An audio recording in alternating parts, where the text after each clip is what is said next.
Hello everyone, welcome to Pharmarox the way of success. Pharmarox के YouTube educational channel पे आपका स्वागत है। In today's video lecture we will study about the sterilisation from subject pharmaceutical microbiology. So sterilisation एक जो काफ़ी important topic है जिसके बारे में हमने पार्ट 1 के अंदर वेरियस डेफिनेशंस के बारे में पढ़ा था।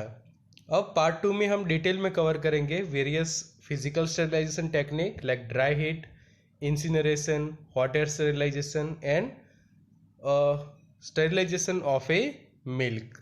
So let's start in this video lecture. Pharmarox mobile application is now available. So download the Pharmarox Android application and Google Play, where you will find the various test series, study materials and video lecture. For test series you can contact on 9016312020. So sterilisation के बारे में जो हमने part 1 में discuss किया था regarding the various definitions, important terms, importance of sterilisation, okay, और उसके वेरियस टेक्निक्स। तो ये जो है मेन मेथड ऑफ स्टरिलाइजेशन या फिर डिसइंफेक्शन भी आप कह सकते हैं। तो उसका मेन क्लासिफिकेशन के मेन 3 टाइप्स रहते हैं स्टरिलाइजेशन के अंदर। एक होता है फिजिकल स्टरिलाइजेशन, सेकंड होता है केमिकल एंड थर्ड होता है फिजियोकेमिकल स्टरिलाइजेशन। फिजिकल स्टरिलाइजेशन में आप सनलाइट यूज करते हो, हीट, वाइब्रेशन, रेडिएशन और फिल्ट्रेशन। केमिकल स्टरिलाइजेशन में केमिकल्स यूज होते हैं। केमिकल में भी 2 type, liquid as well as gaseous. और फिजिकोकेमिकल स्टरिलाइजेशन एक और अलग से टेक्निक है। फिर जो फिजिकल स्टरिलाइजेशन टेक्निक है उसमें अलग अलग क्लास पढ़ते हैं। इसके अंदर जो हीट वाला है वो काफ़ी इंपॉर्टेंट है कि उसके अंदर काफ़ी अलग अलग इंपॉर्टेंट टेक्निक्स है कि जो यूज़ होती है कि लाइक रेड हीट आप देख सकते हो, Fleming, incineration, hot air oven and infrared, कि जिसके अंदर यूज़ होती है ड्राई हीट। उसके बाद मॉइस्ट हीट स्टरिलाइजेशन भी है, उसके अंदर बिलो 100 डिग्री, 800, अबोव 100, ऐसे 3 अलग अलग टाइप्स पढ़ते हैं। फिर फिल्ट्रेशन के अंदर अलग अलग फिल्ट्रेशन के टेक्निक से स्टरिलाइजेशन किया जाता है। रेडिएशन के अंदर भी अलग अलग रेडिएशन से, एंड केमिकल टेक्निक में अलग अलग केमिकल्स की जो लिक्विड में अवेलेबल है as well as in gases form में अवेलेबल है उससे स्टरिलाइजेशन किया जाता है। सो पार्ट 2 में हम स्टार्ट करते हैं from dry heat sterilisation. So first of all, what is the principle of this dry heat sterilization? तो dry heat kills the organism by denaturation of the bacterial protein। तो ये आपके लिए है सबसे बड़ा important pin point for multiple choice questions. Okay, जो MCQs के लिए पॉइंट आपके लिए की पॉइंट है कि ड्राई हीट स्टेरिलाइजेशन क्या करता है। तो ड्राई हीट स्टेरिलाइजेशन के अंदर जो स्टरिलाइजेशन किया जाता है by means of the dry heat, okay, कि जो स्टरिलाइजेशन करने के लिए मेनली यूज की जाती है ड्राई हीट। और ड्राई हीट क्या करता है, जो ऑर्गेनिज्म है, माइक्रो ऑर्गेनिज्म, उसको किल करता है by denaturation of the bacterial protein. उससे कारण क्या होता है, ऑक्सीडेटिव डैमेज भी होता है and toxic effect of elevated level of electrolytes, जिसके कारण क्या होता है, माइक्रो ऑर्गेनिज्म की डेथ होती जाती है। सो स्टरिलाइजेशन मेनली जिसकी इफेक्ट रहती है सीडल, ओके, कि जो बैक्टीरियोसीडल भी हम कह सकते हैं कि they will completely kill the micro organism, okay. So this is the principle of dry heat sterilisation, कि जिसके अंदर इन्वॉल्व करते हैं हम heating. So involves the heating at atmospheric pressure and often use a fan to obtain uniform temperature by circulation. Heat at 180 degrees Celsius for 30 minutes, 170 degrees Celsius for 1 hour and 160 degrees Celsius for 2 hours. So ये 3 condition है dry heat sterilisation के अंदर, कि समझो कि आप 30 minute के लिए स्टेरिलाइजेशन करना चाहते हैं तो आपको टेम्परेचर रखना पड़ेगा 180 डिग्री सेल्सियस। समझो कि आपको 1 घंटे के लिए करना है, then keep the temperature 170 and आप 2 घंटे के लिए करते हो around for 2 hours, then keep the temperature 160 degree Celsius in a hot air oven. So hot air oven में क्या होगा, heating at atmospheric pressure and often use a fan to obtain uniform temperature by circulation. की hot air जो है वो completely circulate की जाएगी और उसके लिए एक फैन भी उसके अंदर यूज किया जाता है। Times are the periods during which object is maintain at respective temperature. तो ये 3 कंडीशन की जो हमने अलग कलर से आपको दिखाया है, 180 for 30, 170 for 1 our and 160 for 2 hours. ये बहुत बार मल्टीपल चॉइस क्वेश्चन में पूछा गया है, ये condition of a dry heat sterilisation. So what are the disadvantages of dry heat sterilization? Less reliable than autoclaving. Large temperature difference may arise within the devices. Sharp instrument get dulled and many material do not tolerate dry heat. Disadvantage उसके लिए है कि जो temperature है, कि समझो कि 170 degree Celsius से आप करते हो 160, 180, तो ये जो टेम्परेचर है कैसे रेंज है, हाई टेम्परेचर्स। ओके, तो कुछ मटेरियल्स ऐसे भी होते हैं कि जो 180 डिग्री जितना टेम्परेचर 160, 170 कई बार टॉलरेट नहीं कर सकते, तो जिसके कारण उसका क्या हो सकता है, डिकम्पोजिशन या फिर डिग्रेडेशन होने के चांसेस रहते हैं। So these are the disadvantage of dry heat sterilisation, कि जिसके टेक्निक हम पढ़ते हैं कि फर्स्ट डायरेक्ट फ्लेमिंग से किया जाता है ड्राई हीट स्टेरिलाइजेशन। तो उसके अंदर क्या इंक्लूड है कि materials are pass through the flame of a Bunsen burner without allowing them to become red hot. इसके अंदर ये कंडीशन है without allowing them to become red hot, मतलब एकदम रेड हॉट करने की जरूरत नहीं है। यहाँ पे आप देख सकते हो कि बर्नर के ऊपर डायरेक्टली क्या किया जाता है, heating. Okay, material are pass through the flame of Bunsen burner material को पास करना है ये फ्लेम में से, without allowing them to become red hot. ये खास कंडीशन आपको याद रखनी है डायरेक्ट फ्लेमिंग की। In this direct contact with A burner flame, जो बर्नर के जो फ्लेम है उसके साथ डायरेक्ट कॉन्टैक्ट में रहेगा। Also use for glass lights, scalpels and mouth of the culture tubes. यहाँ पे आप देख सकते हो ये कल्चर ट्यूब्स है, टेस्ट ट्यूब्स। ओके, तो उसको मेनली स्टराइल करने के लिए डायरेक्ट फ्लेमिंग टेक्निक यूज की जाती है। काफ़ी सारे स्टूडेंट ने during the practical of microbiology you must have use this technique of direct flaming. तो डायरेक्ट फ्लेमिंग में एक ही कंडीशन है कि उसको रेड हॉट नहीं करना है, कि विदाउट रेड हॉट। ओके, सिर्फ उसको ये फ्लेम में से आपको पास करना है। Next is red heat.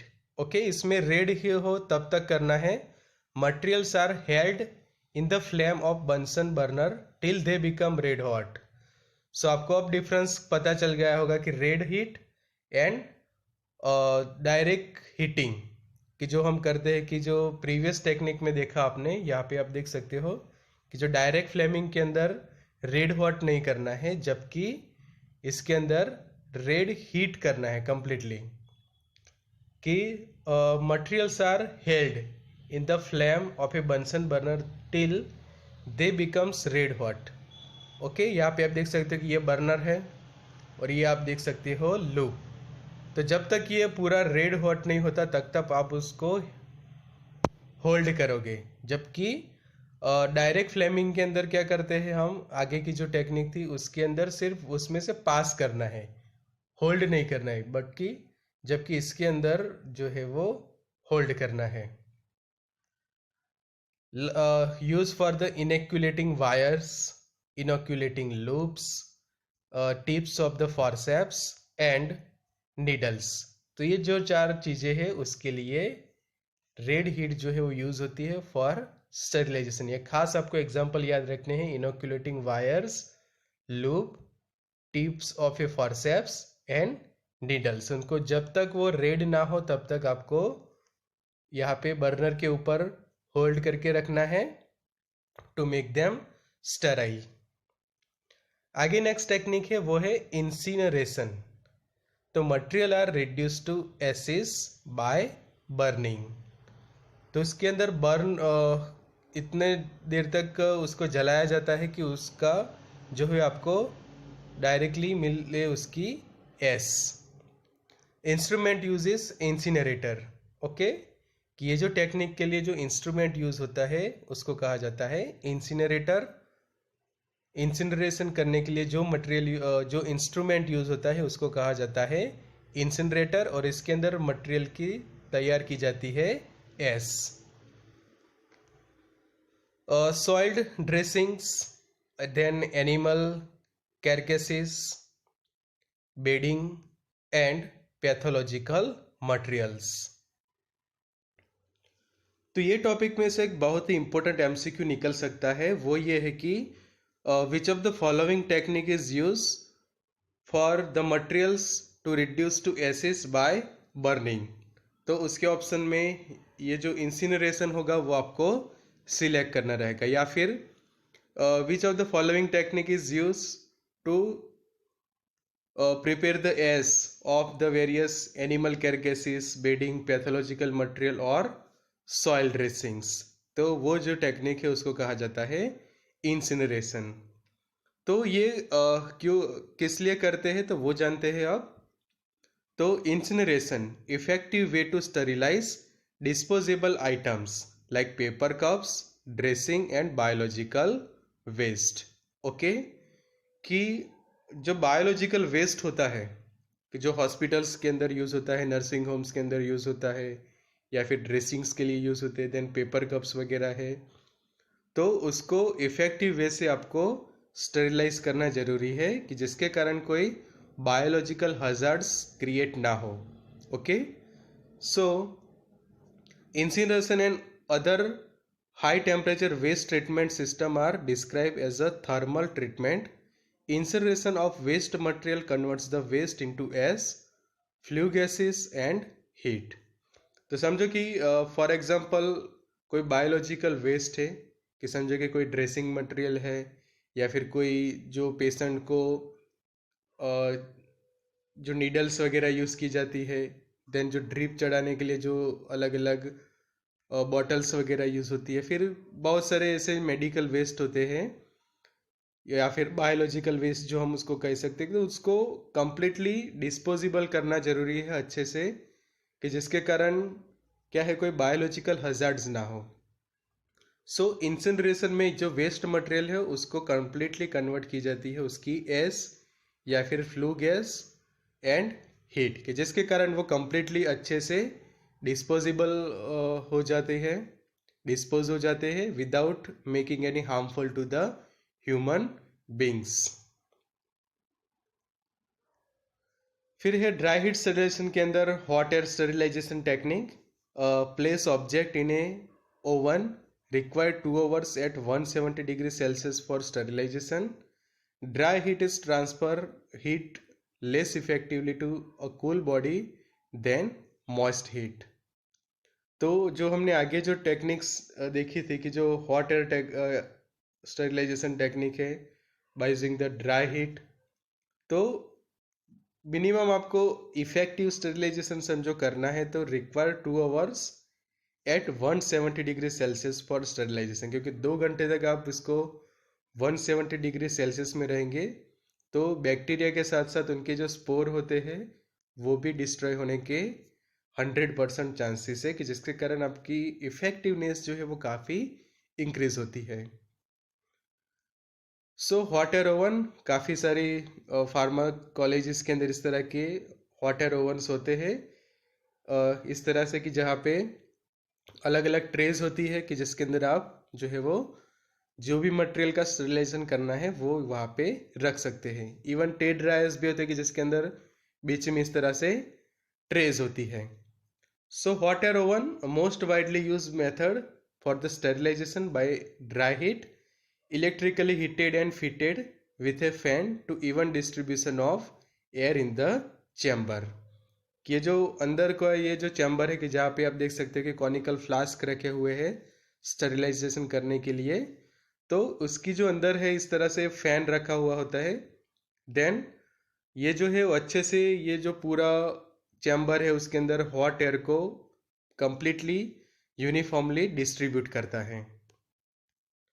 fitted with a thermostat that can maintain the temperature in the chamber in a selected way। कि समझो कि आपने थर्मोस्टेट अंदर है तो उसका बेनिफिट क्या रहेगा कि समझो कि इसको आपने 60 डिग्री का सेट किया है, फिर आप टेम्परेचर बढ़ा के 70 करते हो, 100, 120, 150, तो जो भी टेम्परेचर आप सेट करते हो वो मेंटेन रहता है in this chamber because of the use of that particular thermostat। So water oven use sterilization of glassware like glass syringes, petri dish, pipettes and test tube। कि जो glassware है, surgical instruments like scalpels, scissor and forceps and chemicals like liquid paraffin and fats। तो ये जो sterilization technique है hot air oven, इसमें से बहुत सारे मल्टीपल चॉइस क्वेश्चंस पूछे गए कि which of the following material is sterilised bye using the hot air oven. तो उस वक्त आपको ये ऑप्शंस याद रखने होंगे कि ग्लासवेयर है क्या नहीं, surgical instrument and various chemicals. उसमें भी खास ग्लासवेयर के अंदर ग्लास सिरिंज होती है वो, petri dish, pipettes, test tube वगैरह, scissor, forceps and scalpels in surgical instrument and liquid paraffin and fats in a chemicals. आगे हमने देखे थे उसके टेम्परेचर कि हॉट एयर ओवन की 3 टेम्परेचर वो आपको खास याद रखने हैं। Then what are the precautions during use, तो should not be overloaded, overload नहीं करना है आपको। Arrange in a manner which allow free circulation of air, क्या आप इस तरह से रखो कि फ्रीली एयर जो है उसके अंदर सर्कुलेट हो सके। Material to be sterilize should be preferably perfectly dry. Test tube flask should be fitted with cotton plug. ये काफ़ी इंपॉर्टेंट हो कि जो भी आप टेस्ट ट्यूब यूज़ करते हो flask should be fitted with cotton plugs. Overloaded नहीं करना है आपको, इस तरह से अरेंज करना है अच्छे से कि इजीली उसके अंदर एयर का जो सर्कुलेशन जो है वो हो सके, फ्रीली एयर सर्कुलेट हो सके। एंड जो मटेरियल आप यूज़ करते हैं वो कंप्लीटली या फिर परफेक्टली ड्राई होना चाहिए। आगे भी है प्रिकॉशंस कि petri dishes and pipette should be wrapped in paper, paper में अच्छे से रैप करके आप रखो। Rubber materials and inflammable materials should not B keeped inside, because क्या होगा, रबर मटेरियल जो है वो मेल्ट होने के चांसेस है क्योंकि उसका टेम्परेचर आप रखते हो 3 रेंज में, 160, 170 एंड 180 डिग्री सेल्सियस, जिसके कारण इतने जो हायर टेम्परेचर होता है हॉट एयर ओवन का, उसके कारण ये मटेरियल्स जो है वो क्या हो सकते हैं, डैमेज हो सकते हैं। और रबर जो है वो कम्प्लीटली मेल्ट होता है और इनफ्लेमेबल मटेरियल से वो भी वेरियस हजार्ड्स क्रिएट कर सकते हैं। The oven must be allow to cool for 2 hours before opening since glassware में क्रैक बाय सडन कूलिंग। तो ये एक आपको प्रिकॉशंस खास याद रखने की, समझो कि आप स्टरलाइजेशन करते हो उसके बाद उसको कूल होने दो, उसका टेम्परेचर ऑटोमेटिकली धीरे धीरे रिड्यूस होने दो कि समझो कि आपने 180 डिग्री से स्टरलाइजेशन किया है तो ग्रेजुअली उसको लो होने दो टेम्परेचर, ऑटोमेटिकली वो 170 पे जाएगा, 160, 130, 120, इस तरह से ग्रेजुअली वो टेम्परेचर डाउन होते होते फिर 60 डिग्री सेल्सियस, 50 डिग्री सेल्सियस, फिर आराम से वो रूम टेम्परेचर पे आ जाएगा around 25 to 30 degree Celsius. So the oven must be allowed to cool for 2 hours before opening since glassware में क्रैक बाय सडन कूलिंग। समझो कि सडन कूलिंग करोगे आप तो उतने सारे जो गर्म हुए होंगे ग्लासवेयर वो अचानक कूल करने से उनका ब्रेकिंग होना जायज़ है।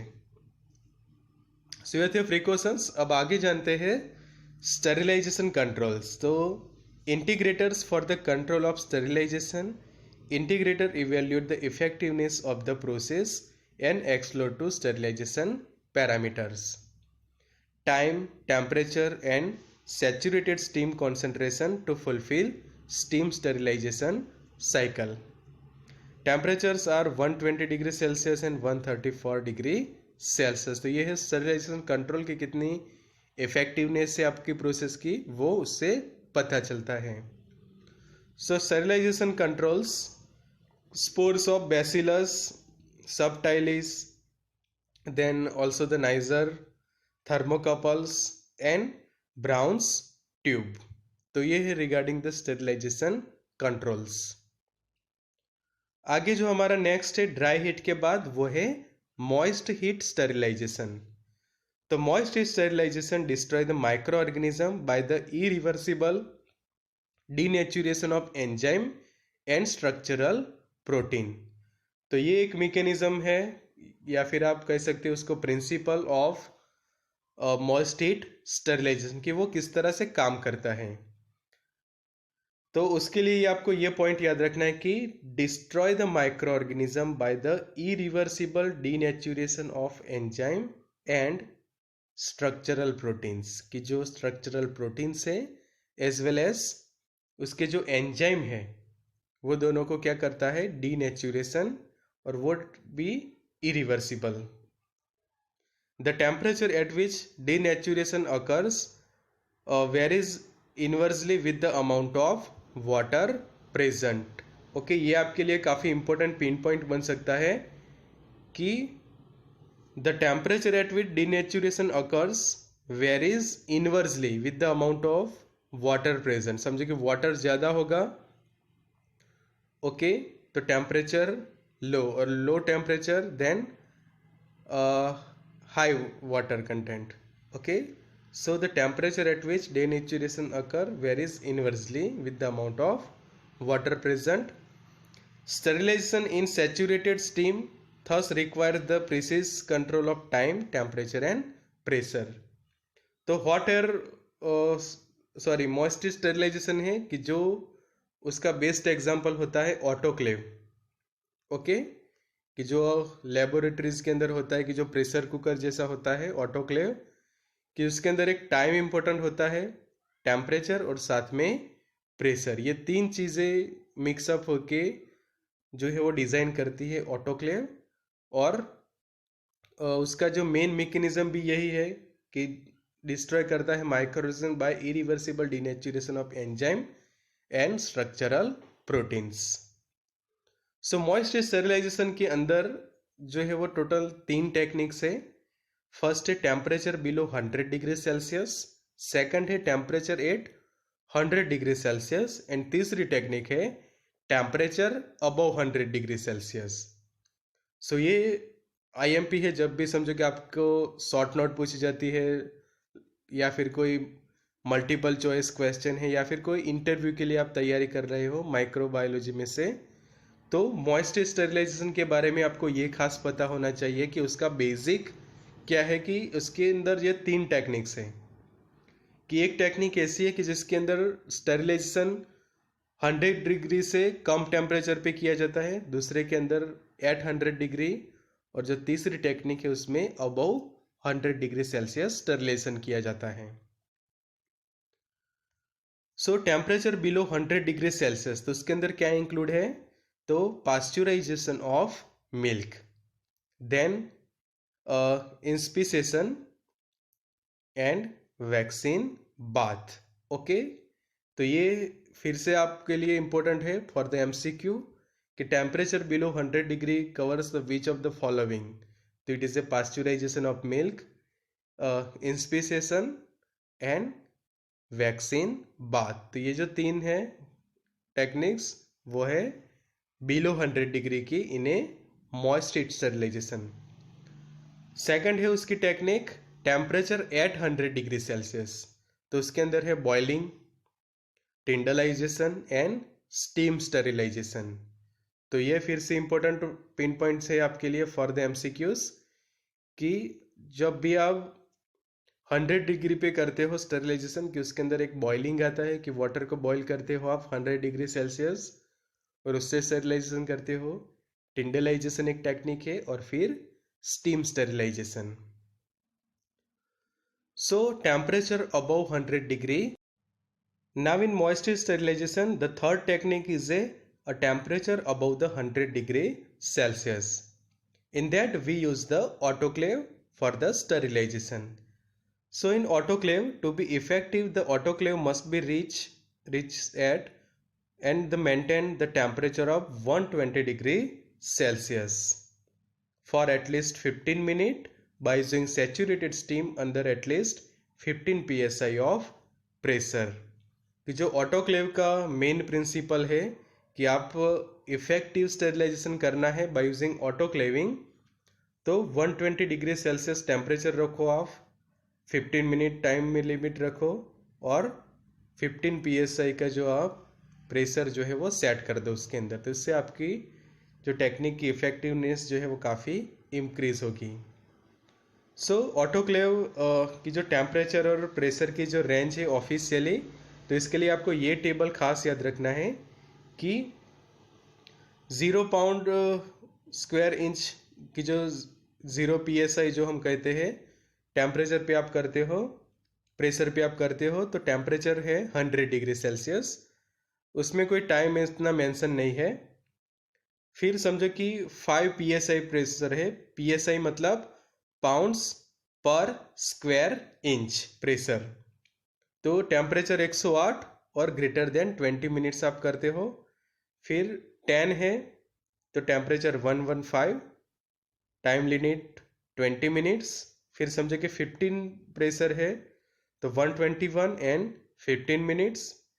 फिर आपका प्रेशर 15 से इंक्रीज करके आप 20 करते हो, तो टेम्परेचर सेट करना है आपको 126 और time 10 minute.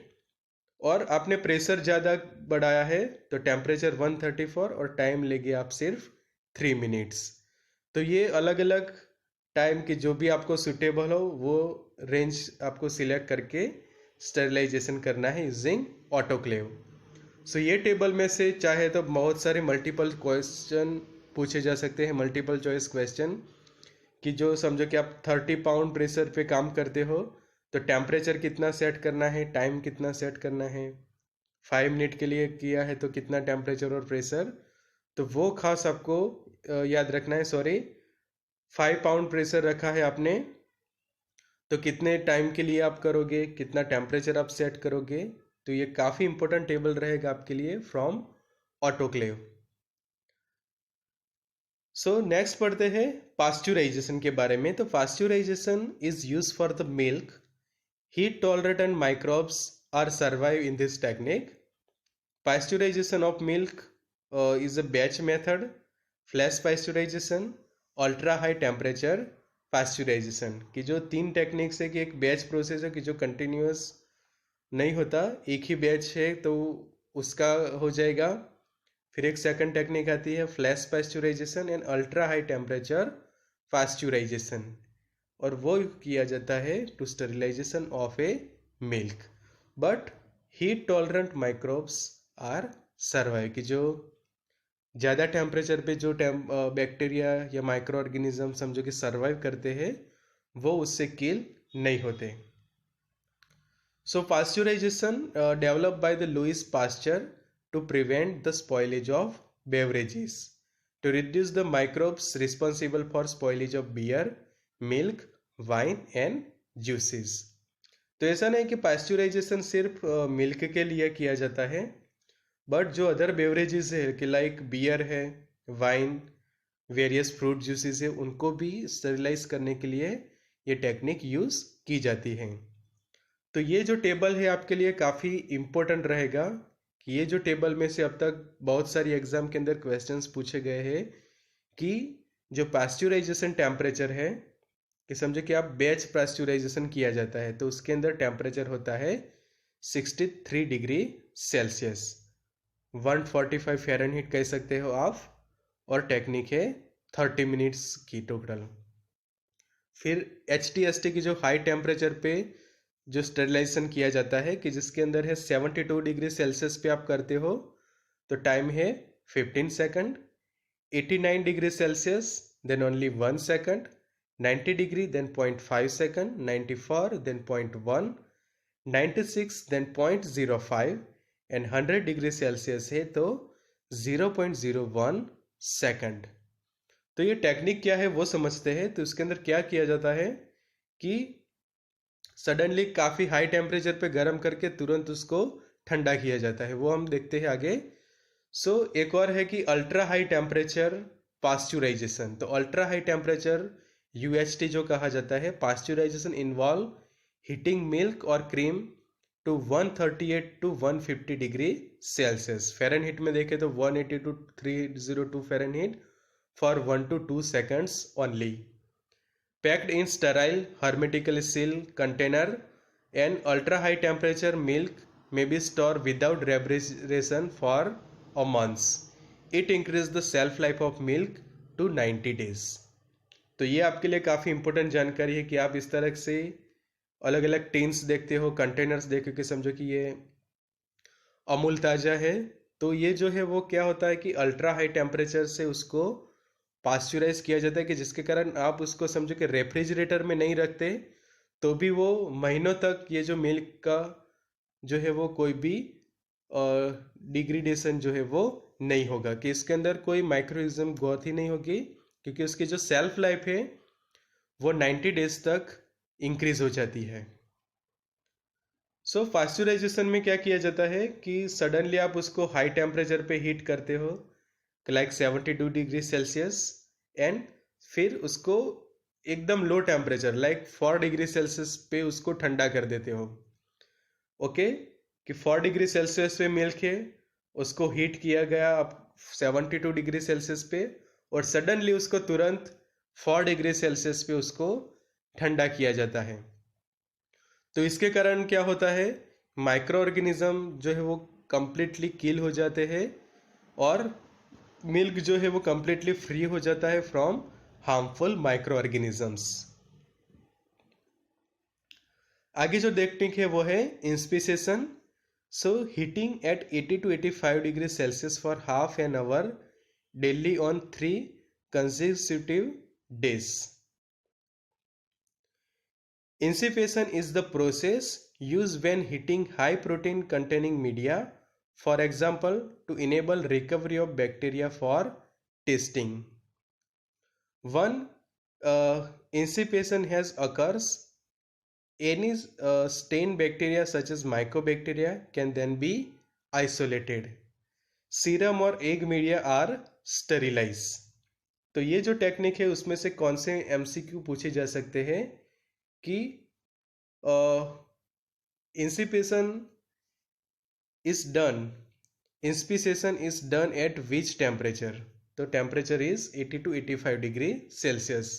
It is use for which of the following material. It is use for serum और egg media are sterilize by using the inspissation. After that, in this technique, heating high protein containing media, for example, to enable the recovery of bacteria for testing. Like समझो कि egg है या फिर serum है कि उसके अंदर protein जो है वो ज़्यादा होता है। तो जो इस टाइप के जो मटेरियल है लाइक सीरम, एग्स वगैरह को समझो कि आपको स्टरलाइजेशन करना है, उनमें से समझो कि माइक्रोब्स आइसोलेट करने हैं, तो इंस्पिसेशन जो टेक्निक जो है वो यूज की जाती है। नेक्स्ट टॉपिक जो है वो हम पार्ट 3 में पढ़ेंगे कि अब तक हमने कवर कर लिया ये ड्राई हीट कवर किया and moist heat. Moist heat में अभी जो ऑटोक्लेव है उसको डिटेल में हम पढ़ेंगे पार्ट 3 के अंदर, कि जो ऑटोक्लेव का जो पूरा मैकेनिज्म है कैसे काम करता है, उसके अलग अलग टेम्परेचर रेंजेस, उसके मैकेनिज्म। उसके बाद हम पढ़ेंगे रेडिएशंस के बारे में, फिर फिल्ट्रेशन स्टरलाइजेशन टेक्निक्स, फिर जो केमिकल टेक्निक्स है लाइक लिक्विड गैसियस स्टरलाइजेशन, और लास्ट में physicochemical sterilisation. Remaining topics we will cover in a part 3 video lecture of the sterilization. Till then, also use the Pharmarox mobile application. Start your test series which is topic wise, available on our mobile application in affordable price is just ₹100. Validity is a 1 year. Download their Pharmarox Android application on Google Play.